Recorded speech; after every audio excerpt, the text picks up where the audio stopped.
নদীর রুই মাছ নিলাম। নদীর রুই মাছের রেঞ্জা আছে আর বুকের পিসগুলো আছে, এগুলো দিয়ে দেশি ধইনা পাতা দিয়ে রান্না করব। আর এখানে দিয়ে দিলাম পেঁয়াজ কুচি কুচি, আর এখানে আলু চপ বেগুনি বানাবো আর পেঁয়াজের জন্য পেঁয়াজ কেটে নিলাম। আর এখানে আছে বেসনটা গুলে নিলাম। ডালগুলো ছেঁচে নিলাম।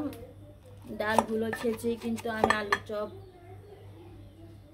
পেঁয়াজু বানাই। আর এখানে বুট সিদ্ধ করে নিলাম, আলু একটা থেতলে নিলাম।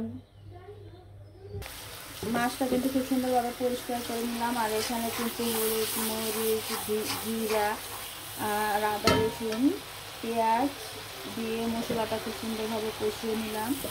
আর এখানে দিয়ে দিব সবগুলো মাছ, দিয়ে রাখা সবগুলো মাছ দিয়ে কিন্তু খুব সুন্দরভাবে নাড়াচাড়া দিয়ে মশলার সাথে মিশিয়ে নিব।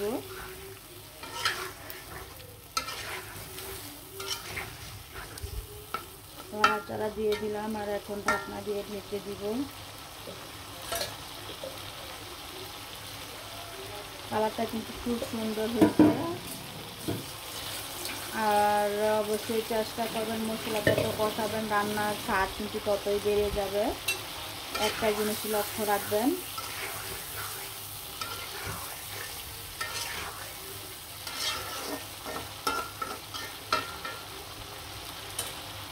কাঁচামরিচ বেশি ধইনা পাতা দিয়ে রান্না করলেও অনেক স্বাদ। খুব সুন্দরভাবে কিন্তু রান্নাটা করে ফেললাম। আর উপরে কিন্তু কাঁচামরিচ আর ধইনা পাতা এভাবে ছিটিয়ে দিয়ে দিলাম। ও সেই সময় কিন্তু আর মাছ মাংস লাগবে না, এরকম করে যদি রান্না করে খেতে পারেন সেই সময়, তাহলে কিন্তু এক প্লেট ভাত অনায়াসে খেয়ে ফেলতে পারবেন। খুবই মজাদার একটি রান্না করে ফেললাম। আর সবাই ভালো থাকেন, সুস্থ থাকেন, সবসময় হাসি খুশি থাকেন। আর এরকম মজার মজার রান্না অবশ্যই করে করে খেয়ে ফেলেন। আর রান্নার কালারটা অনেক সুন্দর হয়েছে আর দেখতেও কিন্তু অনেক লোভনীয় হয়েছে। গরম ভাতের সাথে খেলে কিন্তু সেই মজা আর কোনো কিছুই লাগবে না। এরকম এক টুকরো মাছ নিয়েই কিন্তু এক প্লেট ভাত খাওয়া যাবে। খুবই মজাদার একটি রান্না করে ফেললাম। আর মাছ কিন্তু এভাবে আসলে রান্না করলে অনেক ভালো লাগে গরম ভাতের সাথে খেতে। আর রান্নাটাও কিন্তু খুব সুন্দরভাবে করে ফেললাম। আর কাঁচা মরিচগুলো অবশ্যই চেষ্টা করবেন উঠানের সময় দেওয়ার জন্য। আর কাঁচা মরিচগুলো উঠানের সময় দিলে কিন্তু খুবই সুন্দর একটি ঘ্রাণ বের হয়।